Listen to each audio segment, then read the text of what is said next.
4 semaines durant, Ludovic Lestrelin a scruté avec sa loupe de sociologue spécialiste du sport l'effervescence planétaire autour du ballon rond.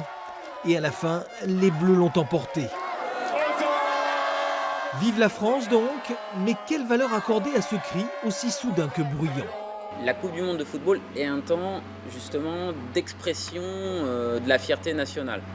Sachant que cette appartenance nationale, chacun l'éprouve, mais de façon très modérée au quotidien. Et là, c'est un moment justement d'expression de cette appartenance collective qui est en sommeil, j'ai envie de dire, le reste du temps, et qui là se révèle et puis qui, malgré tout, peu à peu va retomber.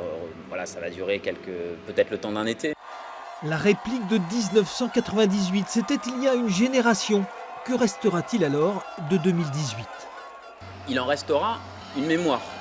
De la même façon qu'il y a une mémoire de l'été 98 dont les gens se souviennent parfaitement. Ils se souviennent parfaitement de où ils étaient le 12 juillet 98, des jours et des semaines qui ont suivi cet été. Il y a dans la mémoire collective, je crois, le souvenir d'un été avec une forme de légèreté. Et ben, ça sera la même chose pour l'été 2018. Ça s'inscrira dans un temps historique et mémoriel dont les gens se souviendront et en parleront. Ce moment d'émotion collective, nous l'avons vécu aussi en 2015 durant les attentats.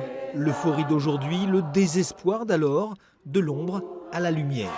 Là, on est sur la face, j'ai envie de dire, lumineuse et festive de l'Union nationale, là où effectivement depuis 3 ans, on était sur des moments de rassemblement très fort, mais sur un versant beaucoup plus sombre et douloureux. Il y a une forme de revanche, quoi, en quelque sorte, de dire finalement la vie reprend son cours et c'est la fête qui gagne, quoi.